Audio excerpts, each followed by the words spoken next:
Ibu yang dikasih oleh Tuhan. Shalom. Saya belum lihat senyumnya kiri kanan, katakan shalom saudaraku. Shalom. Bagaimana kabarnya? Saya diberkati, kamu diberkati, kita semua diberkati. Memang anak Tuhan selalu diberkati. Jadi Bapak Ibu saya undang untuk bangkit berdiri. Kita akan katakan ke sebelah kiri, kanan, kita akan bilang bahwa apapun tantangannya tetap kompak. Bisa? 3, 2, 1. Apapun tantangannya tetap kompak. Ulangi, belum kompak. Kalau kompak suaranya kompak. Saya hitung 3, 2, 1. Apapun tantangannya tetap kompak. Haleluya, beri kemuliaan buat Tuhan Yesus. Saya persilakan Bapak Ibu untuk duduk kembali. Kita akan masuk ke dalam hadirat Tuhan. Kita mau memberikan hidup kita bagi Tuhan. Karena Allah yang kita sembah adalah Allah yang hidup, Allah yang mengerti akan setiap kita pribadi lepas pribadi. Oleh sebab itu Bapak Ibu yang kekasih, biarlah pribadi lepas pribadi datang di hadirat Tuhan. Kita mau mengagungkan nama Tuhan, memuliakan, meninggikan nama Tuhan. Tuhan Yesus yang kita sembah. Terima kasih Tuhan. Pagi hari ini Tuhan, kami jemaat-Mu di tempat ini datang di hadirat-Mu Tuhan. Kami mau mengagungkan Engkau lebih lagi Tuhan Yesus. Biarlah setiap kami Tuhan, Engkau telah layakkan kami Tuhan Yesus, menghampiri tahta kudus-Mu Tuhan, menghampiri tahta-Mu Tuhan. Biarlah Engkau berdaulat atas setiap hidup kami Tuhan Yesus. Terima kasih Tuhan. Kami siap untuk masuk ke dalam hadirat-Mu Tuhan Yesus.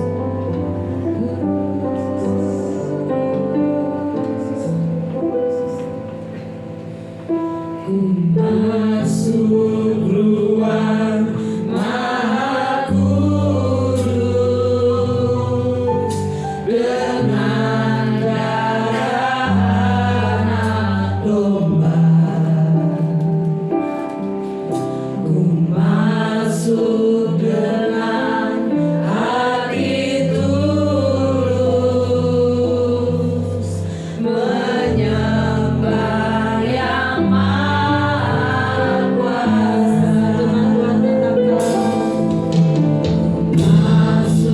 ruang Maha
Tuhan Yesus. Biarlah jemaatmu di tempat ini Tuhan menghampiri tata Tuhan dengan penuh sukacita Tuhan Yesus. Pagi hari ini Tuhan kami mau bersama lebih lagi bersorak-sorai bagi Tuhan Yesus. Terima kasih Tuhan Yesus. Haleluya, haleluya, haleluya. Sama-sama kita katakan amin. Seberapa banyak di tempat ini yang mau memuji dan memuliakan nama Tuhan. Angkat tanganmu saudara. Kita akan bertepuk tangan memuji, menyembah nama Tuhan. Nyanyi bagi Tuhan.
Oleh sebab itu pada pagi hari ini saudara,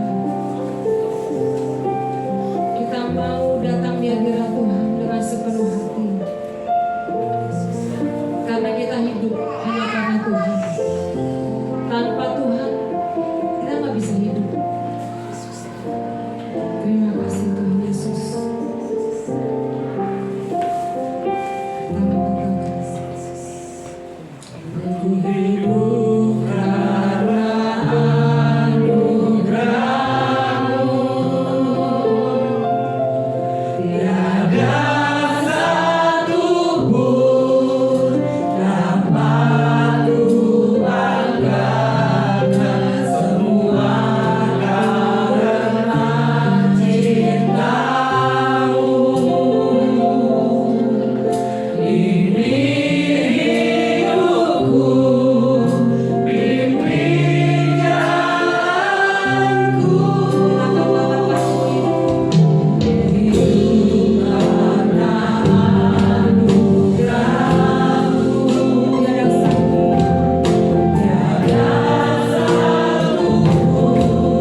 hidup sampai hari ini. Amin Tuhan.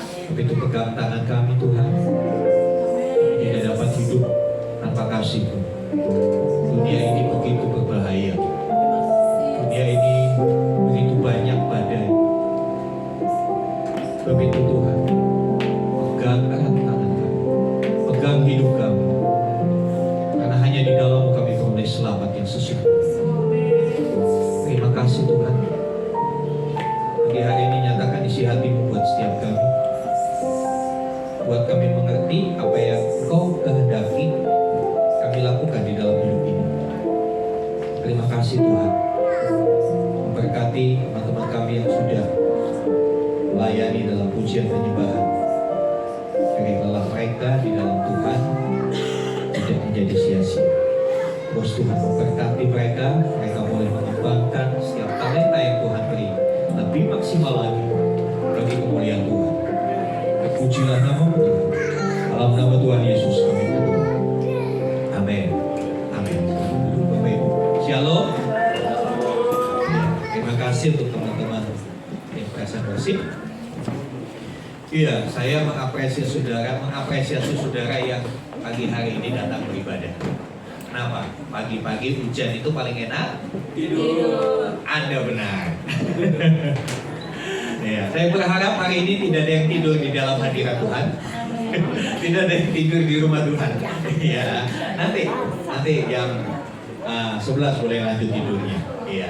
Saudara yang dikasih Tuhan, ya. Hari ini saya akan mengajak kita belajar bersama-sama dari kisah seorang hamba Tuhan. Ya, dipanggil untuk melayani. Demikian judul yang saya tampilkan. Ya, kita dipanggil bukan hanya untuk diselamatkan. Kita dipanggil bukan hanya untuk menerima berkat. Ya, tapi kita dipanggil juga untuk melayani Dia. Karena Yesus datang juga untuk melayani. Hendaklah ketika kita datang ke rumah Tuhan, datang beribadah, konsep berpikir kita, saya datang untuk melayani, bukan untuk dilayani. Jadi ketika kita datang dengan pola pikir yang benar, kita nggak akan pusing dengan orang-orang di sekitar ya, datang saya untuk melayani. Ya. Mari kita akan belajar satu kebenaran ini. Ya, kita dipanggil bukan hanya untuk diselamatkan, tapi kita juga dipanggil untuk melayani Dia. Ya. Tuhan memanggil melalui kebutuhan di sekitar kita. Jadi, saudara berpikir saya belum dapat panggilan Tuhan. Jadi panggilan Tuhan itu enggak seperti sesuatu yang amazing, sesuatu yang spektakuler. Hai Om Afi, jadilah kepala sidang. Enggak seperti itu, saudara. Ya, hai Pak Riko, mulai depan jadilah singa. Bukan seperti itu, bukan ada suara yang menggelegar, ada guntur, ada petir. Tidak selalu seperti itu. Memang ada orang tertentu yang mendapat panggilan spesial. Tapi lebih banyak kita dipanggil itu melalui kebutuhan yang kita lihat di sekitar kita. Saya ambil contoh, gampang, Pak Geri. Saudara, 2 tahun yang lalu udah saya suruh-suruh untuk belajar keyboard. Dia bilang, oke, nanti. Tapi begitu ada kebutuhan, apa kebutuhannya? Pak Didi diizinkan pulang ke Jawa. Akhirnya ada kebutuhannya apa?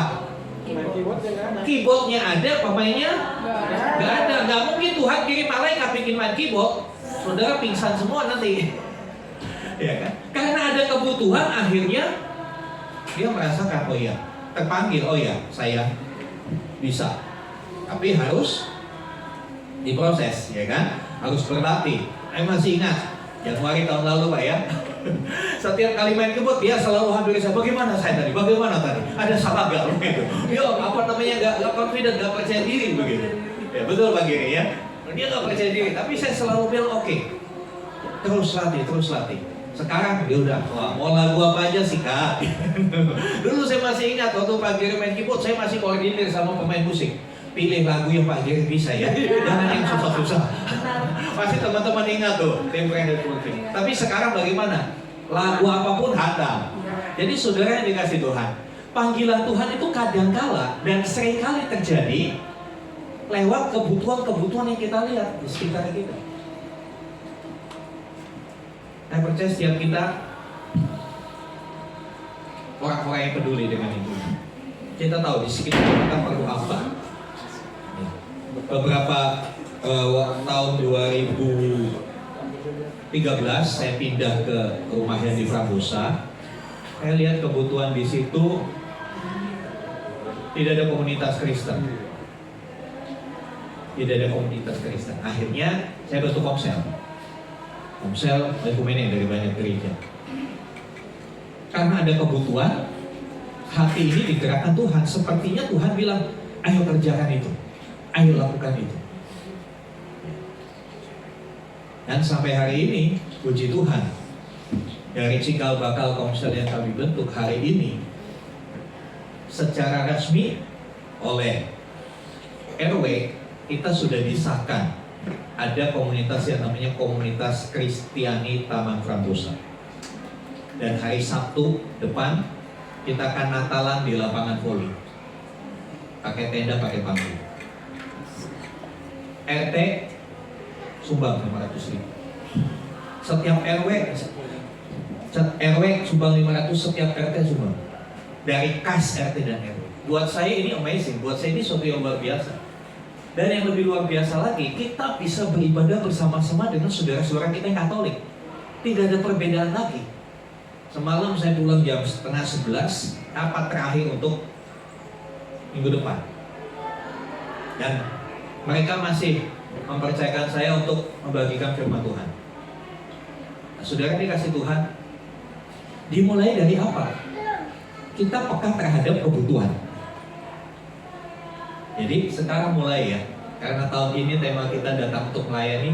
Mulai saya ajak setiap jemaat Tuhan, siapapun Anda, ya, mulai peka dengan kebutuhan. Kebutuhan gereja ini apa? Mungkin saudara dipanggil untuk menyelesaikan kebutuhan ini. Jadi pikiran kebutuhan itu jangan melulu urusan duit. Iya, jangan melulu urusan duit. Memang kita butuh duit, tapi ada kebutuhan-kebutuhan lain. Oh iya, yang gereja nggak ada yang nyapu. Oh gereja nggak ada yang ini karena nggak ada niki. Itu satu kebutuhan kan? Saudara yang dikasih Tuhan, kita dipanggil lewat setiap kebutuhan-kebutuhan yang terjadi. Di full kan kalau layarnya. Ya. Saudara, pertanyaannya itu bukan apakah Tuhan memanggil saya. Kadang-kala kita berpikir yang dipanggil melayani itu pendeta. Beda kasta, itu pendeta yang udah sekolah teologi ya. Dan saya mau kasih penjelasan juga. Saudara sekolah teologi ya, begitu lulus di wisuda dapat gelarnya apa? Sarjana teologi ya. Yang sarjana teologi ya itu belum jadi pendeta. Jadi sarjana teologi itu gelar kesarjanaan seperti sarjana ekonomi, sarjana teknik, sarjana komputer dan lain-lain. Tapi pendeta itu jabatan pelayanan, bukan universitas, bukan kampus yang memberikan, tapi sinode. Sinode yang mengangkat seseorang menjadi pendeta, tentu dengan pertimbangan-pertimbangan dan syarat ketentuan berlaku. Nah, salah satu syaratnya adalah sudah menyelesaikan pendidikan teologi sebagai dasar. Itu baru salah satu. Jadi STH atau sekolah teologi baru salah satu syarat jadi pendeta. Jadi bisa nggak saudara jadi sekolah teologi nggak jadi pendeta? Bisa. Banyak orang hari-hari ini sekolah teologi hanya ingin tahu, saya mau tahu sih, saya mau belajar Alkitab, saya mau tahu isi Alkitab itu apa aja, saya mau tahu seperti apa pelayanan kekristenan. Tapi dia tidak terpanggil jadi pendeta, dia pengusaha, no problem. Karena STH dan pendeta itu dua gelar yang istilahnya jalurnya beda. Yang ini jalur pendidikan, yang ini memang jalur pelayanan. Dan di gereja kita, gereja Bethel Tabernakel, syarat dan ketentuan berlaku untuk menjadi pendeta. Salah satunya ikut pendidikan teologi. Setelah itu harus ada yang merekomendasikan, layak nggak seseorang ini jadi pendeta. Jadi, saudara, pertanyaannya bukan apakah Tuhan memanggil saya, enggak. Tapi pertanyaannya adalah apakah kita mau menjawab panggilan Tuhan. Pertanyaannya bukan masalahnya bukan saya belum dipanggil Tuhan. Mungkin Tuhan sudah panggil, tapi kita belum mengiyakan. Dipanggil lewat apa? Lewat kebutuhan. Saudara yang kasih Tuhan, kita akan lihat, kita akan belajar dari seorang nabi, Nabi Yesaya. Ya, Nabi Yesaya bukan orang yang sempurna. Dia bukan orang yang sempurna. Dia orang biasa sama seperti kita. Tapi tiba-tiba dia mendapat penglihatan, dia melihat kemuliaan Tuhan di dalam Yesaya pasal yang ke-6. Ya, kemudian Tuhan memanggil dia. Ya. Dia bukan orang yang sempurna, bahkan dia sendiri sadar, menyadari bahwa dirinya itu orang berdosa. Dan Yesaya, ya, tidak, bahasa Jepangnya tidak ujuk-ujuk jadi nabi. Tahu ujuk-ujuk itu? Mendadak gitu, tiba-tiba. Ya, dia tidak tiba-tiba menjadi seorang nabi. Enggak, dia berproses.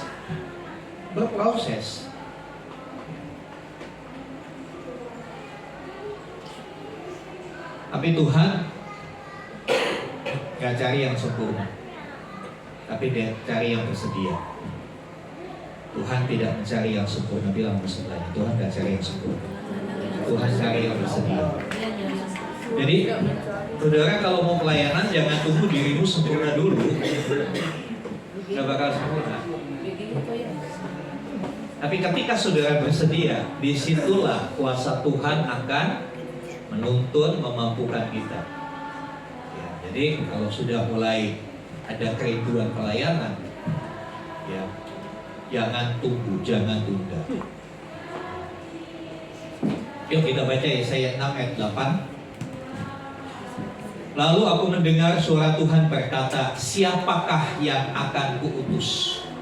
Dan siapakah yang mau pergi untuk aku? Ini sebetulnya bukan pertanyaan, tapi ini adalah tawaran, betul? Ditawari, Tuhan menawari, siapa yang mau kutus? Siapa yang mau pergi untuk aku? Kira-kira kalau suatu saat saudara ditelepon sama, muncul di layar handphone saudara, Istana Kepresidenan Republik Indonesia. Saya tanya, diangkat gak? Aduh, Prabowo nelpon saya, ada apa ini? Betul gak? Lalu dia bilang, halo, ini dengan Rudianto Manurung. Iya Pak, betul Pak, siap gitu kan. Pak Prabowo bilang begini, Pak Rudi, mau nggak Bapak saya utus ke Amerika, mewakili saya, menyampaikan pesan khusus untuk warga Amerika, mau nggak? Berangkat gaspol. Pak Rudi nggak akan mungkin, bentar Pak Prabowo, saya mau narik dulu. Cicilan belum ketutup di bulan ini, saya mesti tarik dulu. Baru pergi, nanti kalau pergi nanti di rumah siapa yang ngasih makan? Ini mamanya lo udah nggak jualan nih. Gitu nggak ngomongnya? Kenapa? Kita tahu siapa yang mengutus kita, ya kan? Tahu siapa yang mengutus kita, saudara. Yang ngomong siapa yang akan aku utus, siapa yang mau pergi untuk aku, ini siapa? Tuhan semesta alam, yang jauh lebih berkuasa dari seorang presiden manapun. Kira-kira kalau diutus kita bertanggung jawab nggak sama hidup kita? Bertanggung jawab. Tapi kadang-kala kita abaikan. Kita belajar dari Yesaya ini. Ya. Maka sahutku, ini aku, utuslah aku.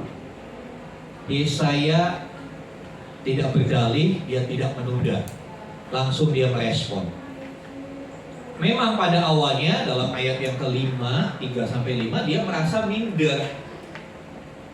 Dia berkata, mati aku, celaka aku. Aku orang yang najis bibir, aku orang berdosa. Aku tinggal di antara orang berdosa. Tapi kita akan lihat yuk. Ya, kita lihat dulu latar belakangnya. Saudara, panggilan Tuhan kepada Nabi Yesaya, tadi saya katakan panggilan Tuhan itu dimulai dari sebuah kebutuhan. Kebutuhan untuk kita menghadirkan Tuhan dalam keadaan tersebut. Dalam Yesaya 6 ayat 1 di sana dikatakan pada tahun matinya Raja Uzia. Raja Uzia itu raja yang takut akan Tuhan. Tapi di akhir-akhir hidupnya dia menyimpang. Di akhir-akhir hidupnya dia tidak setia kepada Tuhan. Ya. Dan ketika raja ini mati, kerajaan Yehuda goncang, mengalami krisis nasional. Gak ada pemimpin, secara politik kacau. Ya kan? Makanya sejelek-jelek pemimpin lebih baik daripada gak ada pemimpin. Ya kan? Keadaan Yehuda pada waktu itu kacau. Penduduknya udah hidup tanpa hukum, suka-suka dia. Ya. Dan di dalam ayat yang ayat 1, pasal 1 ayat 2 sampai 4 di sana dikatakan bangsa itu hidup dalam dosa dan kemunafikan karena nggak ada pemimpin yang takut akan Tuhan. Yehuda hidup dalam dosa, dalam kemunafikan. Kelihatannya baik tapi nggak baik. Ya. Kemudian dalam 13 ayat 13 sampai 15 di sana dikatakan hatinya menjauh dari Tuhan walaupun masih beribadah. Coba kita lihat Yesaya pasal 6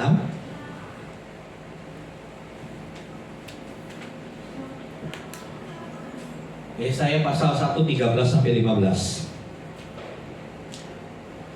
Demikian firman Tuhan, jangan lagi membawa persembahan yang sia-sia. Persembahan dupa adalah hal yang menjijikan bagiku.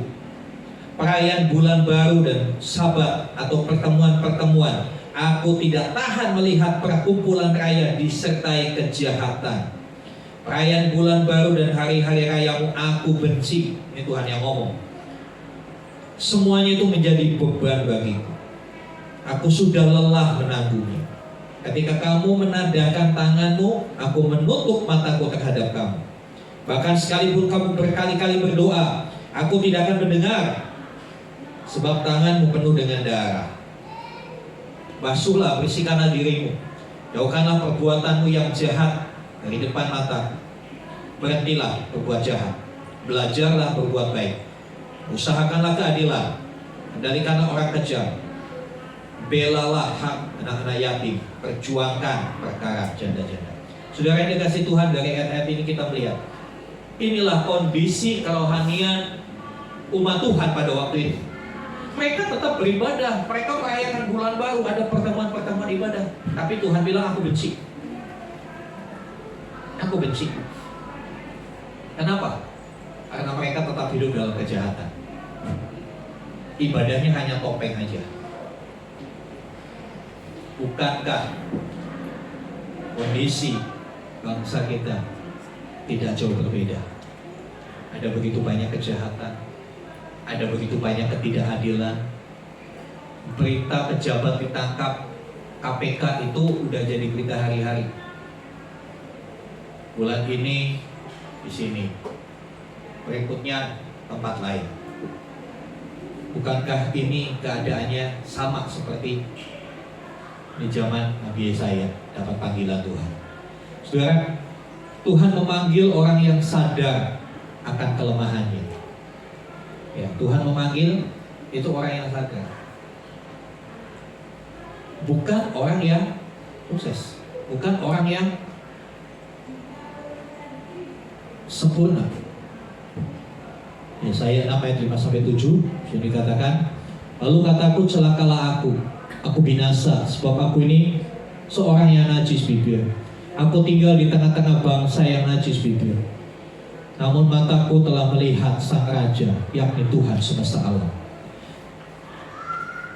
Bagaimana Yesaya bisa merasa begitu kecil, begitu berdosa? Karena dia membandingkan dirinya dengan Tuhan semesta alam. Dalam ayat-ayat sebelumnya, ayat 3, 2, 3, 4 di sana diceritakan Yesaya melihat kehadiran Tuhan, lihat kemuliaan Tuhan. Tuhan nampak, Tuhan datang melawat Yesaya dengan suara yang mengguntur, seperti ada gempa, goncang semua ambang-ambang pintu. Ruangan rumah itu penuh dengan asap kemuliaan Tuhan. Dan dari situ Yesaya sadar, bahwa kita sesungguhnya manusia, tidak ada artinya apa-apa ketika berhadapan dengan kebesaran Tuhan. Segala pencapaian, segala prestasi manusia gak ada artinya ketika kita sedang berhadapan dengan kemuliaan Tuhan. Di situ ya saya sadar, aku orang berdosa. Ketika kita melihat kemuliaan Tuhan, betapa kecilnya kita, betapa tidak berartinya kita.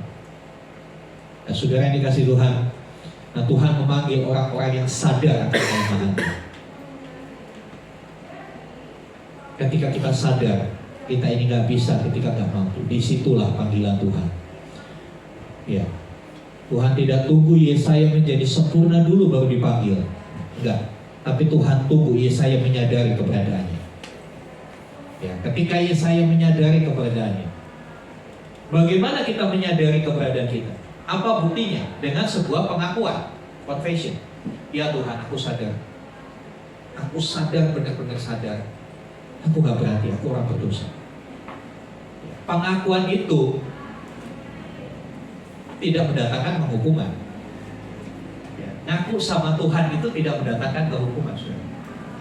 Tapi mengaku kepada Tuhan justru mendatangkan penyucian dan pengampunan. Ketika kita ngaku sama Tuhan, maka Tuhan akan memperbaiki hidup kita. Tapi banyak kali kita gak mau ngaku. Kita cenderung menutupi kesalahan kita. Lebih parah lagi, melempar kesalahan sama orang. Saya begini kan karena dia. Saya begini kan karena istri saya terlalu cerewet, jadi saya begini. Atau kebalikan, istrinya juga begitu. Saya emosian, suami saya itu begini. Saling menyalahkan. Mari saudara, kita datang kepada Tuhan, kita akui keberadaan kita. Gak usah nunjuk kiri kanan. Iya, saya memang orang berdosa. Saya penuh kelemahan Tuhan. Nah, ketika kita mengaku dengan jujur di hadapan Tuhan, dengan penuh kesadaran, tanpa dalih macam-macam, maka Tuhan akan menyucikan kita. Di dalam ayat yang ke-7, ya,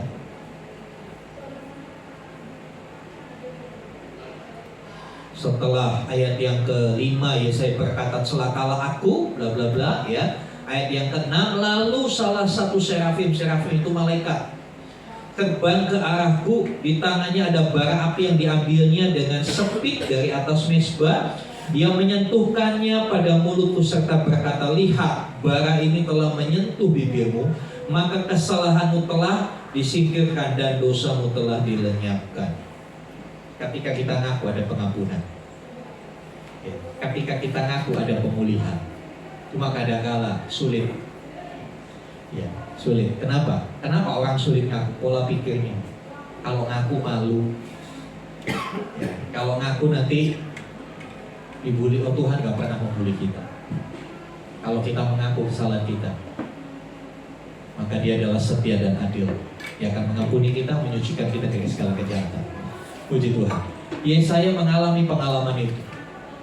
Ya. Kelemahan bukan penghalang untuk melayani. Amin. Kelemahan bukan penghalang. Asal mau, Tuhan pasti bekerja.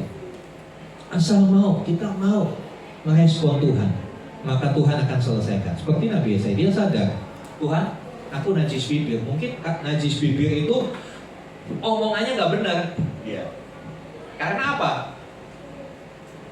Dosa apa yang paling banyak kita lakukan, paling sering kita lakukan? Pakai mulut, ngomongin orang, ya kan?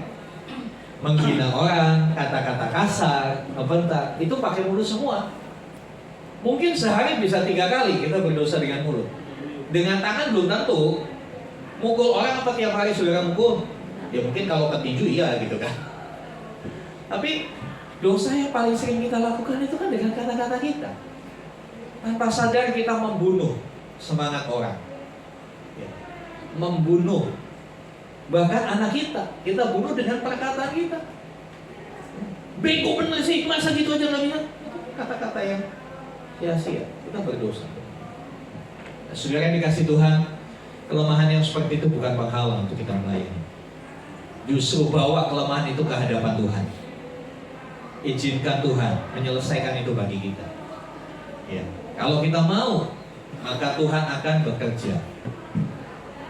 Saudara, ini kintsugi, yaitu adalah salah satu seni di Jepang.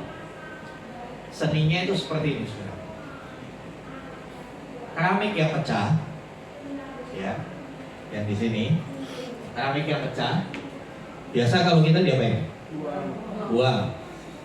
Iya kan, dibuang. Ya. Tapi sama orang Jepang, ini disusun ulang jadi seperti ini. Tahu nggak saudara? Ini lebih mahal dari ketika ini utuh. Kenapa? Dia tempelnya pakai emas. Ini salah satu seni kintsugi. Saudara boleh searching. Ya. Keramik yang pecah ketika diproses ulang, ditempelin lagi satu-satu. Nih, ini yang kecil, ditempelin satu-satu. Tapi ditempelnya pakai emas, itu yang bikin jadi dia berharga. Ketika ini utuh, mungkin tempatnya di dapur yang kotor. Tapi ketika sudah jadi begini, taruhnya di mana? Di buffet, di ruang tamu, di kantor.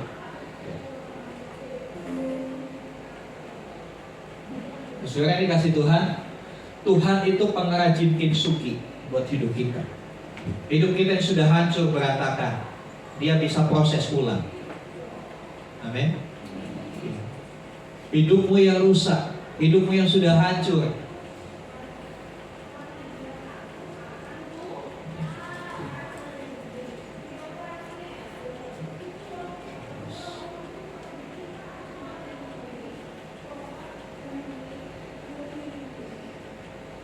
ya. Mungkin hidup kita udah kayak gini. Tuhan, aku udah hancur-hancuran Tuhan. Saya pernah ketemu seorang anak muda, dia bilang gini, Pak, semua dosa sudah saya lakukan. Mencuri sering, berzina sering, membunuh pernah. Semua sudah dilakukan. Tapi ketika dia yang hidupnya yang hancur ini di tangan pengrajin kintsugi, Tuhan yang dahsyat itu sekarang jadi seorang hamba Tuhan. Orang menggembalakan ratusan jemaat, lebih banyak dari tempat ini. Kenapa saudara? Karena Tuhan sanggup.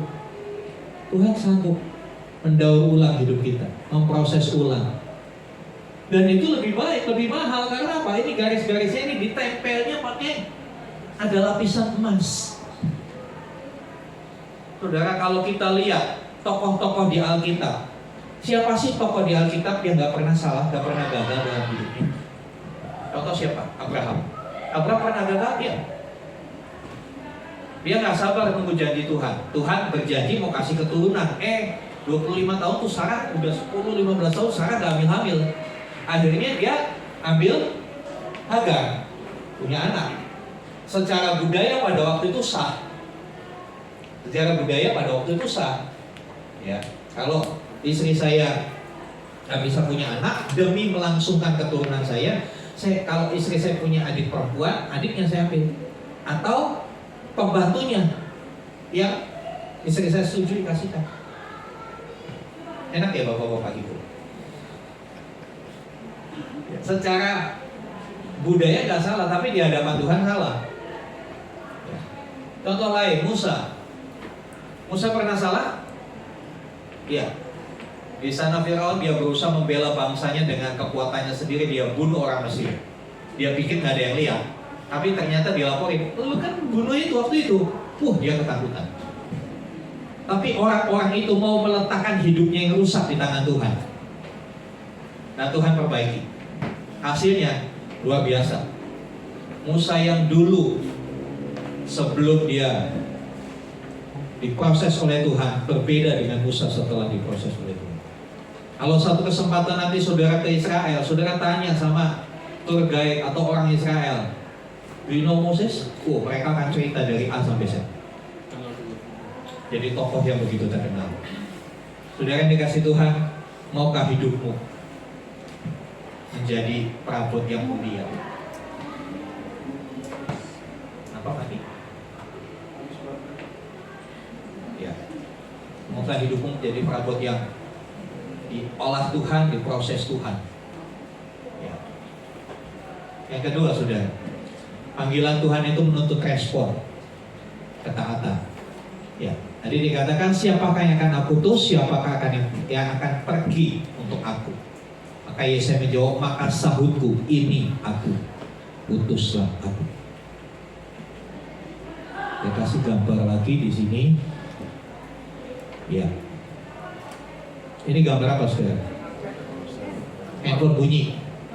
Pasti sering dong alami handphone bunyi, ya kan? Tapi handphone itu panggilan itu akan berarti, panggilan itu akan mendatangkan manfaat kalau kita angkat dan halo. Tapi berapa sering handphone bunyi tapi kita biarin aja?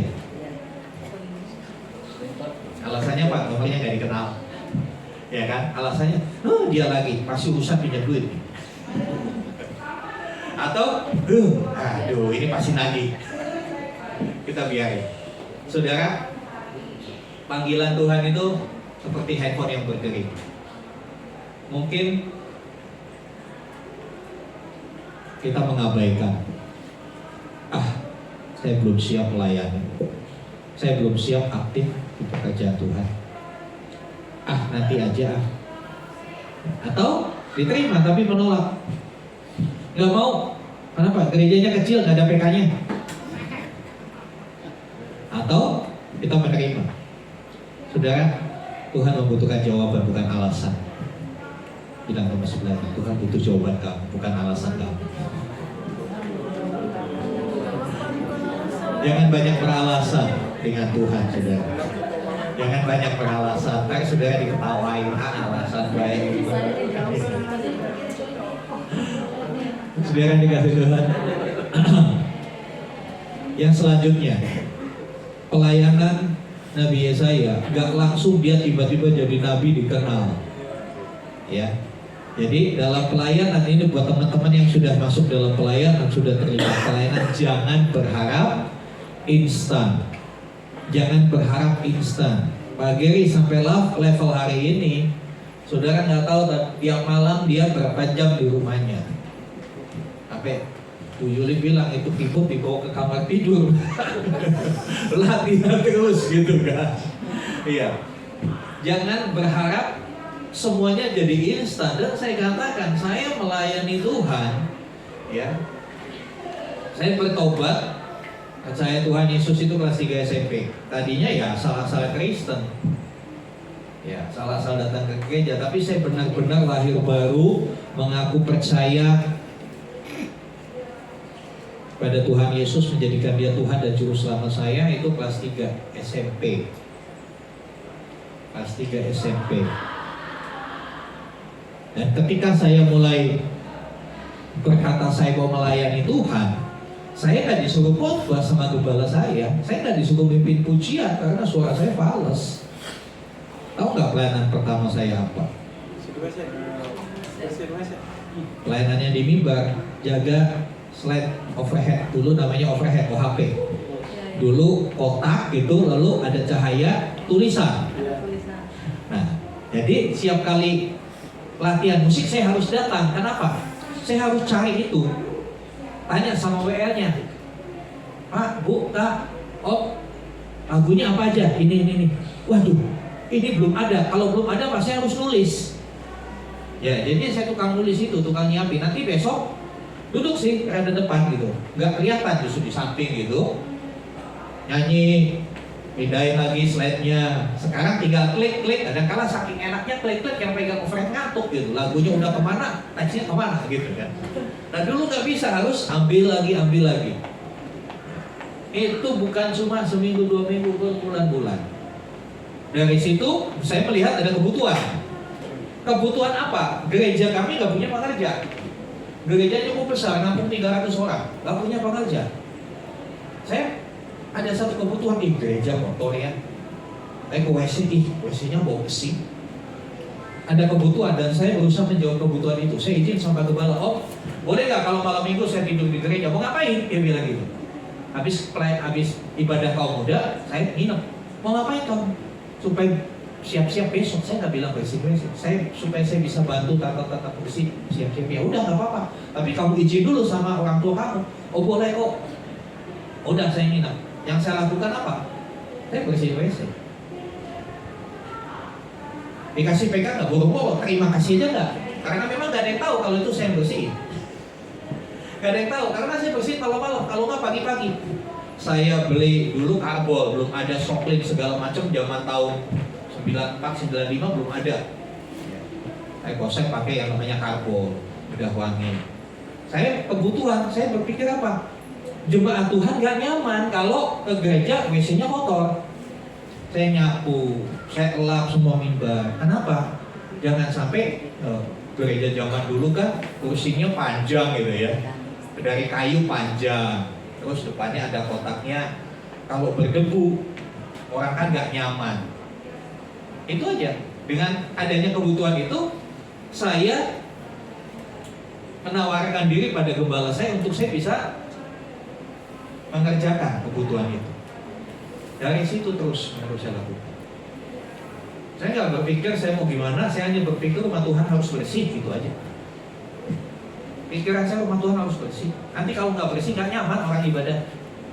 Kalau nggak nyaman, nanti orang malas ke gereja. Sesimpel itu sudah. Itu saya lakukan terus. Nah mulai saya dipercaya di sekolah minggu. Apa tugas saya? Guru pendamping. Guru pendamping apa tugasnya kalau kelas kecil? Wah itu tugasnya paling enak.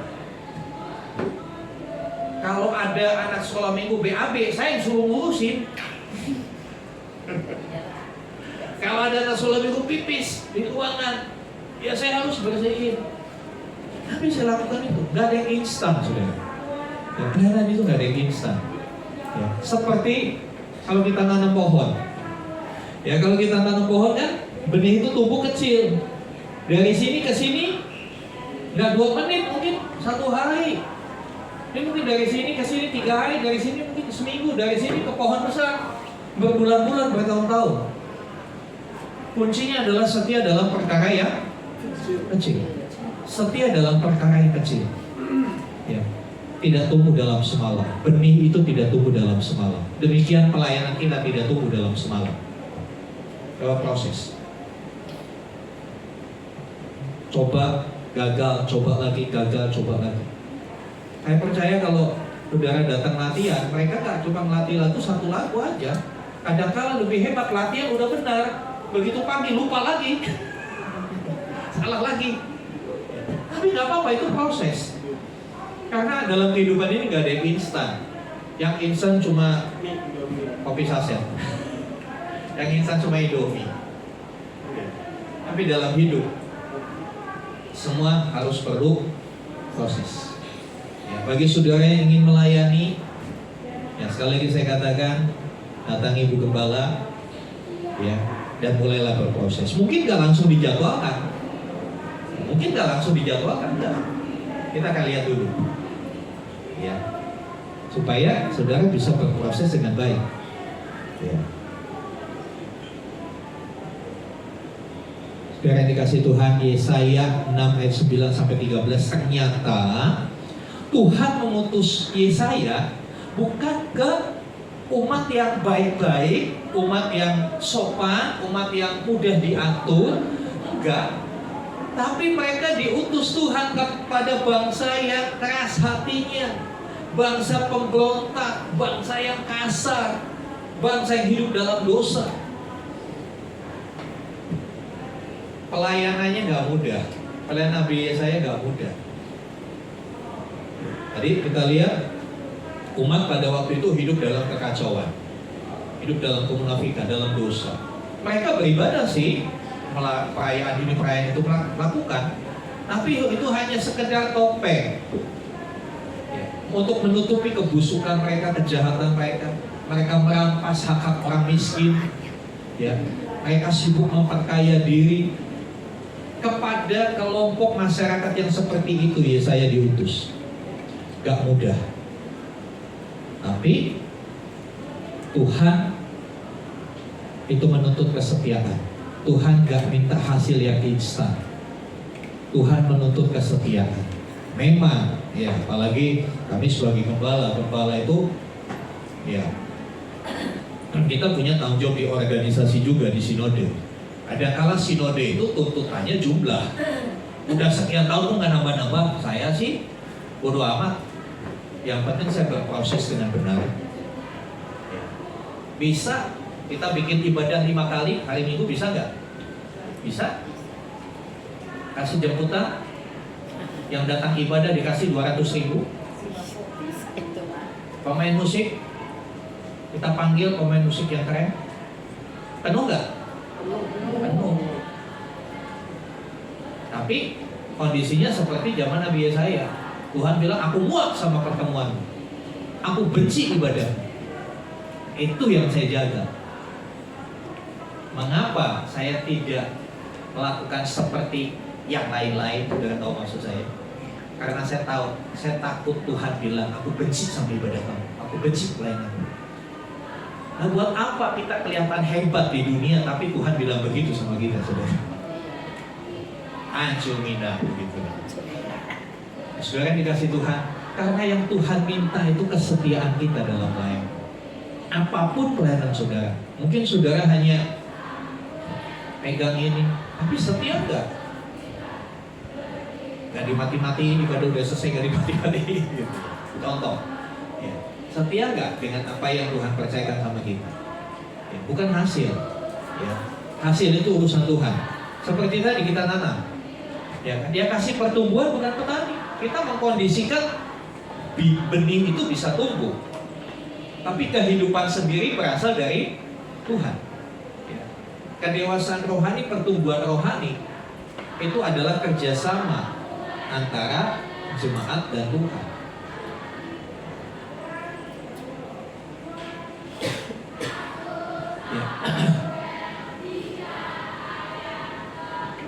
Ya, melayani dengan setia hari ini akan menghasilkan buah pada waktunya Tuhan.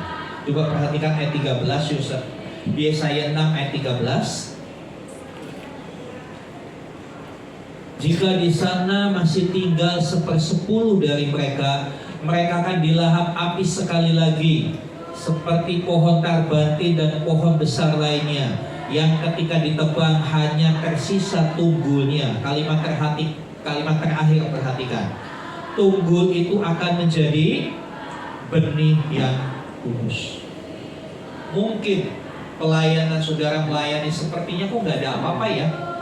Hidup kok saya masih makin susah ya. Tenang. Pada waktunya semua akan memberi hasil. Pada waktunya Tuhan semua akan memberi hasil. Buat teman-teman pengurus komsel, aduh udah dibawa gini kok masih susah banget ya, disuruh sungguh-sungguh sama Tuhan susah banget. Yang penting kita setia melakukan. Yang penting kita setia melakukan. Pada saatnya itu akan bertumbuh. Pada saatnya saudara akan tercengang. Karena yang memberi pertumbuhan itu Tuhan. Jadi saudara yang dikasih Tuhan, ya, kita nggak bisa mengharap instan dalam sebuah pelayanan. Semua harus berproses. Untuk menjadi seorang WL juga perlu proses. Ya. Proses latihan yang berulang-ulang, proses dengerin lagu di rumah, ya kan. Proses mungkin dievaluasi sama pemain musik, nggak gitu bu, salah masuknya, gitu kan. Itu proses. Salah nggak begitu.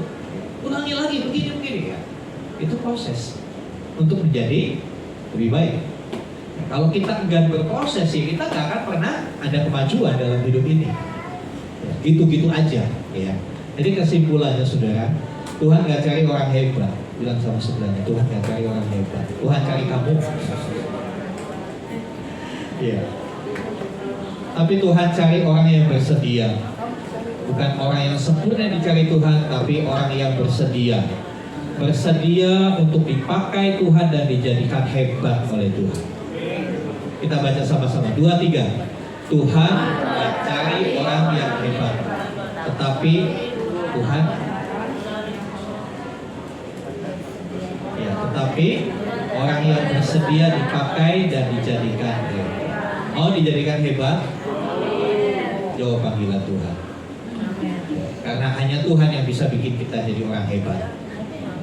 Ya, hanya Tuhan yang bisa menjadikan kita semua jadi orang-orang yang hebat. Visi gereja kita adalah menjadi garam dan terang dunia. Tahun 2026 saya harap kita menjadi tegar. Tahu tegar? Terang dan garam. Kita harus menjadi terang dan menjadi garam. Berdampak bagi lingkungan. Ya, kita akan jadi orang hebat semua. Kalau kita mau meletakkan hidup ini di tangan Tuhan, melakukan semua tanggung jawab kita dengan ketaatan, dengan kesetiaan. Ya, Kolose 3:23 katakan, apapun yang kamu lakukan, lakukanlah semuanya itu seperti untuk Tuhan. Seperti untuk Tuhan. Kemarin waktu Natal saya perhatikan hampir semua ibu-ibu berdandang. Saya mau tampilkan, sampai gak sempat di rumah, dandan di gereja ada. Mau tampilkan tapi takut orangnya marah. Enggak, udah gak apa-apa. Iya. Saudara lakukan itu untuk siapa? Untuk siapa? Untuk siapa ibu-ibu? Sekarang berdandan buat siapa? Untuk Tuhan. Kok sekarang gak berdandan? Nah loh. Kan bukan Natalan, Pak. Lah emang apa bedanya kebaktian minggu biasa dengan Natalan? Apa bedanya? Natalan brutal sekali ya. Kalau Natalan banyak orang yang kan malu Pak kalau kali singkat. Berarti kamu berdandan untuk Orang. manusia. Kalau saudara berkata berdandan untuk Tuhan tiap hari Minggu juga harus sama dandanannya, sanggulannya harus sama ketika buat Natalan. Karena Tuhan yang hadir, Tuhan yang sama. Ini memberikan satu pencerahan buat kita ya. Kadang-kala kita terlalu menganggap diri untuk Tuhan, tapi sebetulnya itu untuk kepentingan kita, untuk dilihat bagus, dilihat baik. Ada orang, nggak ada orang, ya kita lakukan untuk Tuhan. Ada orang, nggak ada orang, kita lakukan untuk Tuhan. Ketika semua kita lakukan untuk Tuhan, Tuhan nggak akan berutang buat hidup kita. Jadi hari ini Tuhan masih bertanya loh. Apa pertanyaannya? Siapa yang akan putus? Hari ini Tuhan tanya buat kita semua. Ya, kiranya kita menjawab. Ini ya. Amin. Amin. Saya undang tim musik ke depan. Yang mau menjawab ini bagi berdiri. Yang jawabannya lain daripada ini silakan duduk Bapak. Karena ini adalah tawaran, bukan paksaan. Ya, melayani itu adalah satu tawaran dari Tuhan, bukan sebuah paksaan. Jadi kalau saudara merasa saya belum siap, saya nggak mau, saya mau reject dulu itu panggilannya. Saya mau reject dulu panggilannya, tetap duduk Bapak.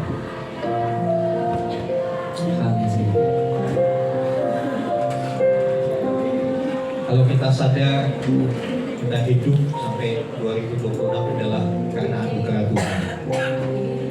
Kalau kita sadar bahwa dalam hidup kita nggak ada sesuatu yang kita bisa banggakan. Keberhasilan kita, pencapaian kita, bukankah semuanya ada campur tangan Tuhan? Bukan melulu kerja kita, tapi ada campur tangan Tuhan. Saya rasa tidak terlalu berlebihan ketika kita berkata, Tuhan, aku mau melayani. Tuhan, aku mau lebih lagi melayani. Dengan pujian ini, saudara, aku hidup karena anugerah.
sadar bahwa kasih setianya tidak pernah berkesudahan.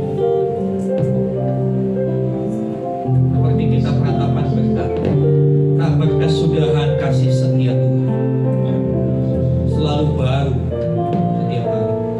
Ya, kasih setianya itu tiap hari baru, bukan sisa kemarin. Tuhan selalu beri yang baru buat hidup kita.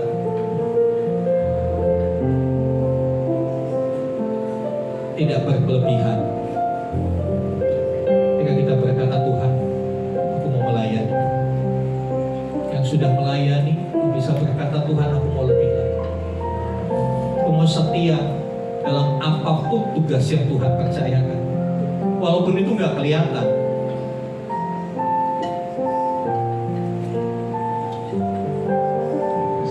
Tuhan nggak cari orang hebat, Tuhan cari orang yang mau, dan Dia akan jadikan orang yang mau itu jadi orang yang hebat. Amin. Haleluya. Dengan pujian ini dan hati yang tertuju pada Ku hidup karena anugerah.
Hari ini pertanyaan yang sama yang pernah disampaikan Tuhan kepada Nabi Yesaya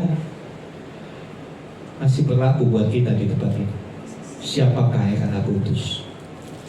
Siapakah yang mau pergi untuk aku? Siapakah yang akan menyelesaikan pekerjaanku di akhir zaman ini?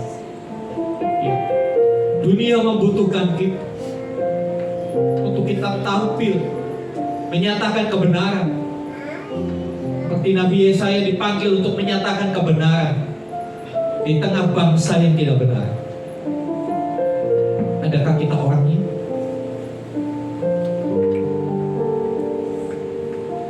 Kalau saudara mau menjawab, ini aku Tuhan, saudara boleh mengatakan. Kita tutup mata. Jangan berpikir saya nggak bisa apa-apa. Justru Tuhan cari orang yang gak bisa apa-apa. Tuhan cari orang yang bodoh untuk mempermalukan dunia ini. Tuhan cari orang yang gak bisa apa-apa untuk dipakainya menjadi alatnya yang dahsyat. Kali lagi pertanyaan Tuhan masih sama. Siapa yang akan aku utus? Siapa yang akan pergi itu aku? Siapa yang mau melayani di tengah dunia ini? Rapatas kata-kata ya rapatas kata-kata.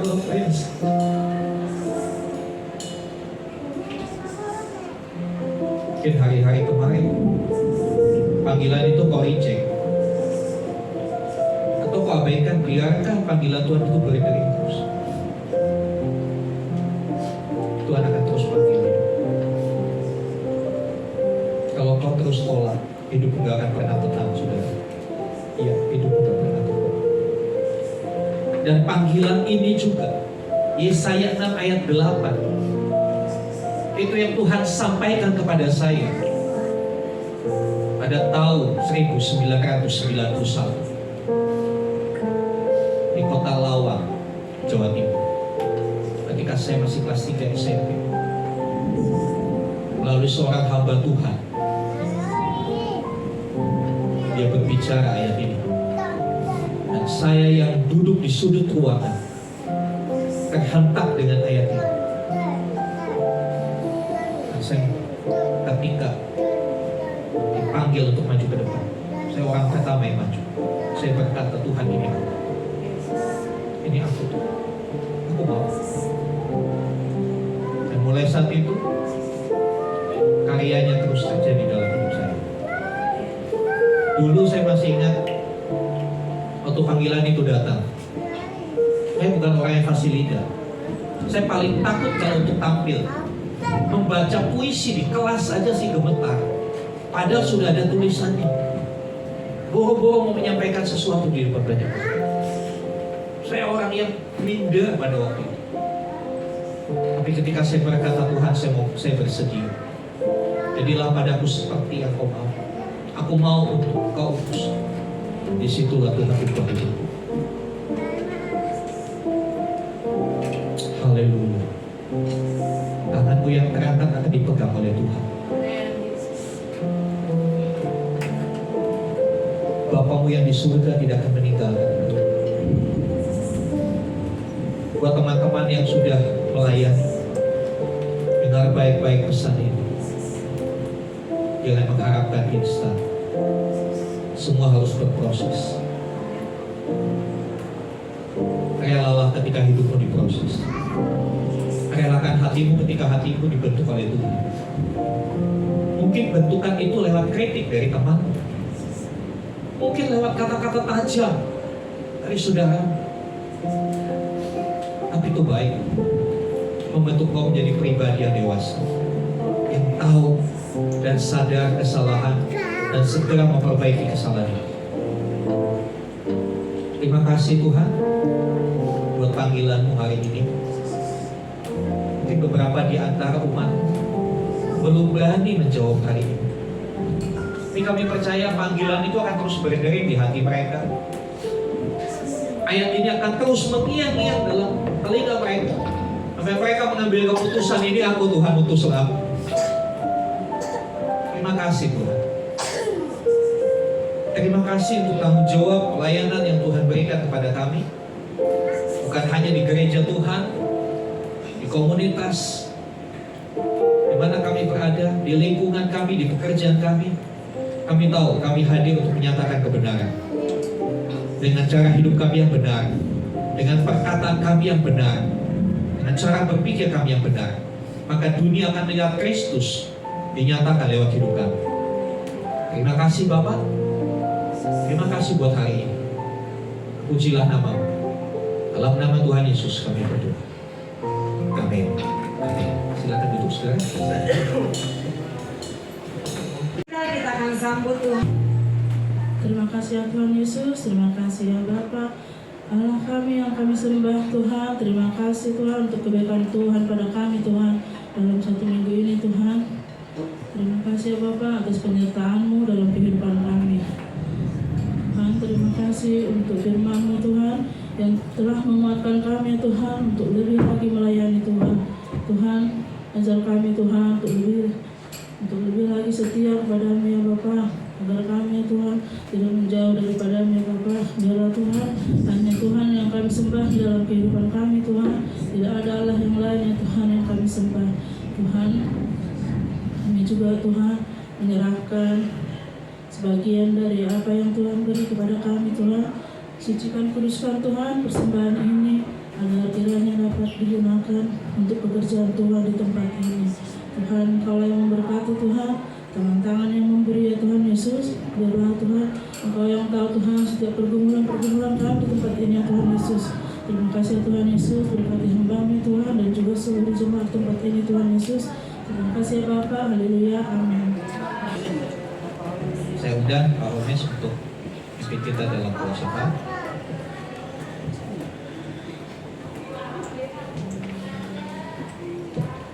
Mari kita bersatu dalam doa. Bapa yang baik, kami tidak henti-hentinya Bapa mengucap syukur Bapa kepada-Mu karena kasih setia-Mu yang selalu Engkau berikan kepada kami. Bapa, pagi hari ini kami terberkati oleh firman-Mu Bapa. Kami juga Bapa ingin datang sungguh-sungguh ke hadapan-Mu Bapa. Kami ingin melayani dengan sungguh-sungguh. Terima kasih Bapa untuk setiap hamba-Mu yang selalu setia juga Bapa untuk melayani di gereja kami ini Bapa.